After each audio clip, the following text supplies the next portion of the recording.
Hello friends, how are you? I hope you all are fine. હવે મિત્રો આની પહેલા ગ્રામરમાં આપણે WH ક્વેશ્ચન્સ ની વાત કરી હતી. હવે એની અંદર આગળ વાત છે if શબ્દની. બરાબર? if શબ્દ અને when આ બે ગ્રામરના ટોપિક છે ફર્સ્ટ યુનિટમાં. જેમાં સૌપ્રથમ આપણે વાત કરીએ if શબ્દ. બરાબર? if શબ્દનો અર્થ થાય છે જો તો. બરાબર? હવે જ્યારે આપણે વાક્યની શરૂઆત જો અને તો થી કરીએ તેના પછી ખ્યાલ આવી જાય કે આમાં શાની વાત છે, આમાં શરત અથવા કન્ડિશનની વાત છે. સામાન્ય એક્ઝામ્પલની આપણે વાત કરીએ તો એક્ઝામ વખતે ફાધર અથવા મધર, બરાબર, આપણને એક વસ્તુ બોલતો હોય છે કે જો તમારા પરીક્ષામાં સારા માર્ક્સ આવશે તો હું તને આ અપાવીશ. તો આ જે જો અને તોનું વાક્ય છે એને આપણે કન્ડિશનના નામથી ઓળખીએ છીએ. તો if શબ્દનો અર્થ જો અને તો થાય છે જે ક્રિયાની શરત અથવા કન્ડિશનનો ઉલ્લેખ કરે છે. હવે if નું વાક્ય કઈ રીતે બનશે? હવે આ પ્રથમ વાક્ય છે અને આ બીજું વાક્ય, વચ્ચે અલ્પવિરામ આવશે અને મારા વાક્યની શરૂઆત if શબ્દથી થશે. બરાબર? એમાં જે if વાળું વાક્ય છે એ વાક્ય મોટે ભાગે સાદા વર્તમાન કાળમાં આવશે. શામાં આવશે? સાદા વર્તમાન કાળમાં. બરાબર? આ સાદા વર્તમાન કાળ એટલે શું? જે ક્રિયા આપણે રોજિંદી હોય, જે રોજબરોજના જીવનમાં આપણે કરીએ છીએ એને સાદા વર્તમાન કાળ તરીકે ઓળખવામાં આવે છે. બરાબર છે? એમાં ક્રિયાપદ બે રીતે આવશે. ક્યાં તો ક્રિયાપદનું મૂળ રૂપ આવશે અથવા ક્રિયાપદને SK ES લાગશે. બરાબર? હવે પ્રશ્ન એ ઉભો થાય કે ક્રિયાપદનું મૂળ રૂપ કોની સાથે આવશે અને SES ક્યારે આવશે? તો I, we, you, they અને બહુવચન. બરાબર? મારા વાક્યમાં કર્તા તરીકે I, we, you, they કે બહુવચન હોય તો ક્રિયાપદનું મૂળ રૂપ આવશે, મતલબ કે તેને કોઈ પ્રત્યય આવશે નહીં. પણ જો મારા વાક્યમાં કર્તા તરીકે ત્રીજો પુરુષ એકવચન he, she કે it, બરાબર, કોઈ પુરુષનું નામ હોય એકવચન he, કોઈ સ્ત્રીનું નામ હોય, છોકરીનું નામ હોય એકવચન, બરાબર છે, she, અને કોઈ પ્રાણી, પક્ષી કે વસ્તુનું નામ હોય it, બરાબર, તો આ ત્રણેયમાં ક્રિયાપદને શું લાગશે? STS. તો આ ધ્યાનમાં રાખો, I, we, you, they અને બહુવચન એમાં ક્રિયાપદનું મૂળ રૂપ આવશે. જ્યારે કર્તા તરીકે he, she ને it હોય તો ક્રિયાપદને STS લાગશે. બરાબર છે? તો આ વાત થઈ if નું જે પ્રથમ વાક્ય છે તે સાદા વર્તમાન કાળમાં આવશે મોટે ભાગે અને પાછળનું વાક્ય મારું સાદા ભવિષ્ય કાળમાં આવશે. હવે સાદું ભવિષ્યકાળ એટલે શું? જે ક્રિયા તમે ભવિષ્યમાં કરવાના છો, બરાબર, એના માટે મારે બે શબ્દ વપરાય સહાયકારી ક્રિયાપદ તરીકે will અને shall. તો પાછળના વાક્યમાં આવશે will shall પ્લસ ક્રિયાપદનું મૂળ રૂપ. બરાબર? તમે એકવાર will shall can could may might must આ જે સહાયકારી શબ્દ લખો જેની બાજુમાં ક્રિયાપદનું મૂળ રૂપ આવશે એમાં કોઈ પ્રત્યય લાગશે નહીં, s es ing કશું આવશે નહીં. તો જ્યારે પણ મારા ગુજરાતી વાક્યની શરૂઆત જો અને તો થી થાય, બરાબર, મારે if શબ્દ વાપરવાનો છે. બરાબર? એમાં પ્રથમ વાક્ય સાદા વર્તમાન કાળમાં આવશે, અલ્પવિરામ પછીનું વાક્ય સાદા ભવિષ્ય કાળમાં આવશે. એ વસ્તુ ધ્યાનમાં રાખો. તો આમાં વાક્ય રચના લખેલી છે. કર્તા શરૂઆતમાં પહેલા if આપણે લખી દઈએ, if શબ્દ લખ્યું નથી. તો રચનામાં આવશે if, બાજુમાં આવશે કર્તા, ક્રિયાપદનું મૂળ રૂપ અથવા SKS પ્લસ અન્ય. બરાબર? અન્ય એટલે વધારાનું જે કંઈ પણ હોય તે લખવાનું છે. આ પ્રથમ વાક્ય થયું.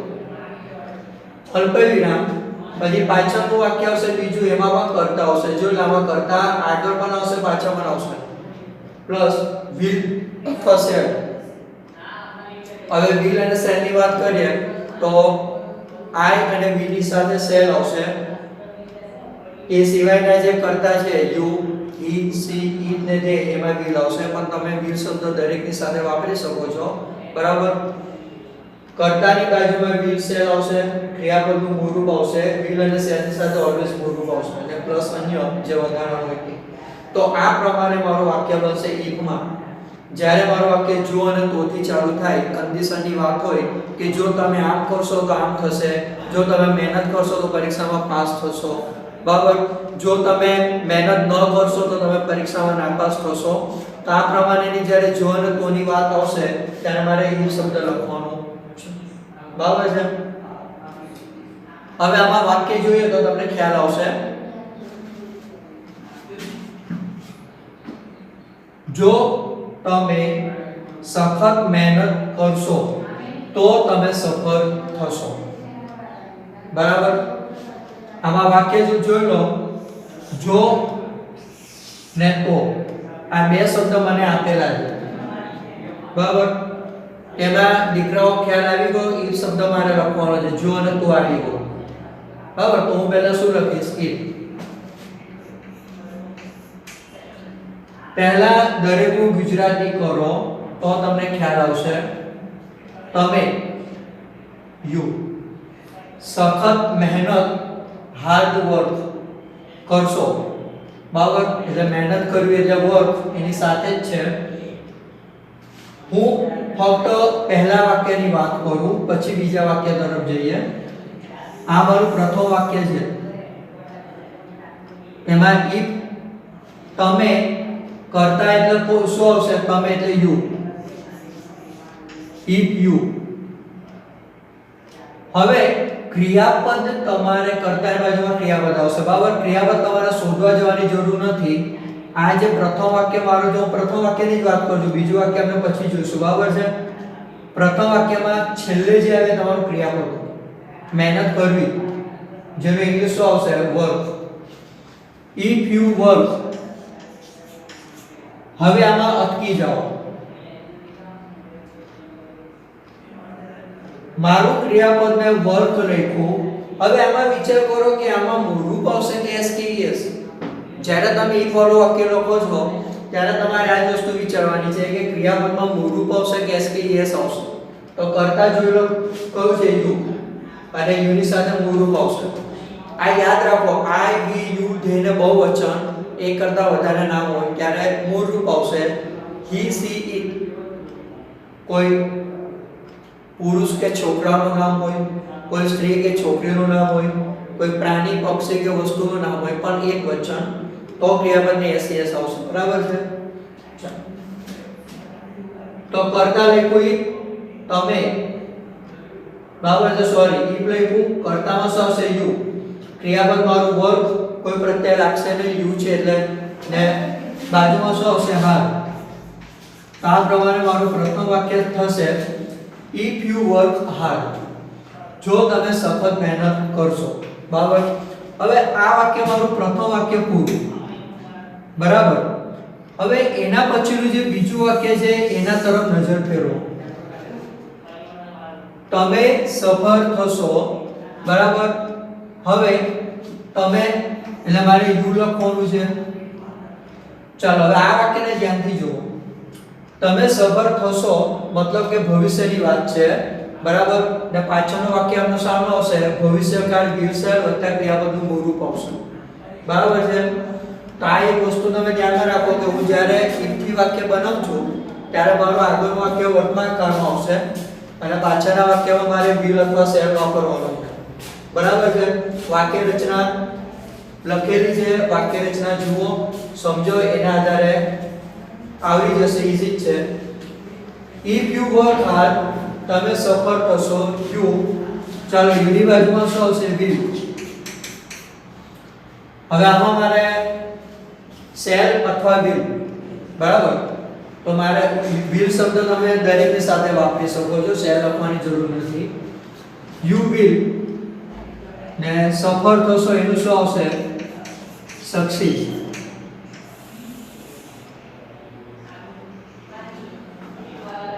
સફળ થવું એનું જો યાદ રાખો સક્સેસ શબ્દ એ નાઉન છે બરાબર એ ક્રિયાપદ નથી આ સક્સીડ શબ્દ તમારું મૂળરૂપ છે હવે એમાં ઈડી આવે છે એટલે એવું નહીં માનતા કે આ પાસ્ટ ટેન્સ ની વાત છે ના સક્સીડ એ તમારું મૂળરૂપ છે અને સક્સેસ શબ્દ એ નાઉન છે બરાબર તમારે નાઉન નથી વાપરવાનું મારે ક્રિયાપદ વાપરવાનું છે યુ વિલ સક્સીડ તમે સફળ થશો બરાબર જે ભવિષ્યકાળની વાત કરી હવે વાક્ય રચના જોઈ લો કર્તા બાજુમાં વિલ અથવા શેલ અને ક્રિયાપદનું મૂળરૂપ ને વધારે અન્ય કંઈ હોય તો લખવાનું છે નહીં તો નહીં if you work hard you will succeed second જો વરસાદ પડશે તો અમ્પાયર મેચ રદ કરશે બરાબર આમાં પણ તમે જો અને તોની વાત છે પહેલા દરેકનું ઇંગ્લિશ બરાબર એટલે પહેલા જે જો વાળું વાક્ય જેની વાત કરે અને તો પછીનું જે બીજું વાક્ય જે પછી આપણે જોઈએ જો વરસાદ પડશે તો પહેલા if લખી દઈએ if હવે મારું પ્રથમ વાક્ય ફક્ત આટલું જ છે વરસાદ પડવો બરાબર હવે આમાં મને કહો કે if શબ્દ મેં લખી દીધું છે કર્તામાં શું આવશે કર્તામાં કોઈ નામ તમે અમે આ પ્રમાણે કશું આપેલું નથી બરાબર તો દીકરાઓ ધ્યાનમાં રાખો જ્યારે વરસાદ પડવાની વાત હોય એમાં કર્તા શું આવશે if મારે વાક્ય if થી ચાલુ કરવું પડશે કારણ કે આમાં મારે ફર્સ્ટ સેન્ટેન્સમાં કર્તા આપેલું છે બરાબર તમે હું કે અમે અથવા કોઈ નામ આપેલું છે પણ બીજા સેન્ટેન્સમાં તમે જુઓ એમાં નામને કશું આપેલું નથી તો જ્યારે વરસાદ પડવાની વાત હોય ત્યારે મારું વાક્ય if થી ચાલુ થશે if તમારું કર્તા બની જશે બરાબર છે if it તો ક્રિયાપદ કયું આવશે વરસાદ પડવો જેને ઇંગ્લિશમાં રેન થી ઓળખવામાં આવે છે હવે જેવું તમે ક્રિયાપદ લખો એટલે આપણે અટકી જવાનું છે બરાબર મારે એમ ઇઝ અ વોઝ ઓર એવું તો કશું લખવાનું છે એની ક્રિયાપદ આવે એટલે ટુ બી નું રૂપ નથી લખવાનું હવે આમાં કર્તામાં શું છે ઈ જોઈ લો he she ને it તો જ્યારે કર્તામાં he she ને it આવે ત્યારે ક્રિયાપદને s લાગે છે આમાં શું આવશે રેન્સ s હવે es ક્યારે આવે એ પણ તમે સમજી લો જ્યારે ક્રિયાપદને તમે પહેલા શીખી ગયા છો જ્યારે ક્રિયાપદની પાછળ s double s ch sh o x કે z હોય ત્યારે es આવે છે પ્રત્યય બરાબર અને એના સિવાયમાં s આવે છે if it rains જો વરસાદ પડશે અલ્પવિરામ બરાબર હવે આમાં અલ્પવિરામ આવશે અમ્પાયર મેચ રદ કરશે ચાલો કર્તામાં શું આવશે જો અમ્પાયર બરાબર ચાલો આ મારું શું થયું કર્તા મેચ રદ કરશે મેચ રદ થઈ નથી ભવિષ્યની વાત છે બરાબર છે ભવિષ્યની વાત તમને શબ્દ પરથી ખ્યાલ આવી જાય કે આમાં ફ્યુચર ટેન્સ ની વાત છે મેચ રદ કરશે future tense the umpire will મારે સેલ લખવાની જરૂર નથી દરેકમાં તમે વિલ લખી શકો છો ધ અમ્પાયર વિલ ચાલો ક્રિયાપદ ક્યાં આવશે પાછળ રદ કરવું એટલે cancel the umpire will cancel the match બરાબર વાક્ય ફરીથી જોઈ લો if it rains the umpire will cancel the match જો વરસાદ પડશે તો આને તો શબ્દ લખવાની જરૂર નથી અલ્પવિરામ આવશે the umpire will cancel the match બરાબર છે વાક્ય રચના જુઓ એના આધારે વાક્ય બનાવો ચલો નેક્સ્ટ એના પછી જો તમે ઝડપથી દોડશો નહીં તો તમે ટ્રેન ચૂકી જશો બરાબર ચાલો હવે આમાં જો if શબ્દ આવશે તમે એટલે યુ આવશે ચાલો જો તમે ઝડપથી દોડશો નહીં ચાલો હવે દીકરાઓ આમાં એક વસ્તુ ધ્યાનમાં રાખજો હવે આ વાક્ય આપણું નેગેટિવ માં છે બરાબર જો વાળું વાક્ય તમે જુઓ એમાં નહીં શબ્દ આપેલું છે નેગેટિવ છે તો જ્યારે તમારું વાક્ય નેગેટિવ હોય પ્રથમ વાક્ય આપણને ખબર છે કે સામે આવે છે સાદા વર્તમાનકાળમાં સિમ્પલ પ્રેઝન્ટ ટેન્સ બરાબર છે તો સિમ્પલ પ્રેઝન્ટ ટેન્સ માં નેગેટિવ માં કયા શબ્દ આવશે do અથવા does કયો શબ્દ આવશે do અથવા does not બરાબર છે તો હવે સવાલ એવો થાય કે do not આવશે કે does not આવશે બરાબર તો જે ક્રિયાપદમાં જેમાં ક્રિયાપદનું મૂળ રૂપ આવે છે એમાં do not શબ્દ આવશે અને જેની સાથે ક્રિયાપદને s લાગે છે એમાં does not શબ્દ આવશે બરાબર છે ખ્યાલ આવે છે જુઓ I we you જેને બહુવચનમાં મૂળ રૂપ આવે છે તેમાં do not આવશે અને he she ને it એમાં ક્રિયાપદને s પ્રત્યય લાગે છે એમાં કયો શબ્દ આવશે does not બરાબર છે તો આ યાદ રાખજો જ્યારે નેગેટિવ વાત હોય ત્યારે મારે do not અથવા does not શબ્દ લખવાનો અને બીજી એક વાત કે જ્યારે તમે do કે does શબ્દ લખો છો તો એની સાથે હંમેશા ક્રિયાપદનું મૂળ રૂપ આવશે જેમાં will અને shall માં આવે છે એ પ્રમાણે જ આવશે બરાબર છે કોઈ પણ સહાયકારી શબ્દ જ્યારે તમે વાપરો છો do does did will shall can could may might must તે એક સહાયકારી શબ્દ છે જેને મોડલ ઓક્સિલરીઝ તરીકે ઓળખવામાં આવે છે તો એની બાજુમાં જે ક્રિયાપદ આવે છે એ ઓલવેઝ મૂળ રૂપ આવશે બરાબર છે ચાલો જો તમે યુ ઝડપથી ફાસ્ટ દોડશો નહીં નકાર છે ને યુ શબ્દ છે યુ માં શું આવશે do not બરાબર I we you જેને બહુવચનમાં do not આવશે if you do not run ક્રિયાપદ મૂળ રૂપ આવશે if you do not run દોડવું એટલે run બરાબર અને ક્રિયાપદ શોધવા જવાની જરૂર નથી વાક્યમાં અંતે જે આવે તમારું ક્રિયાપદ છે જેને વર્બ તરીકે ઓળખીએ છે બરાબર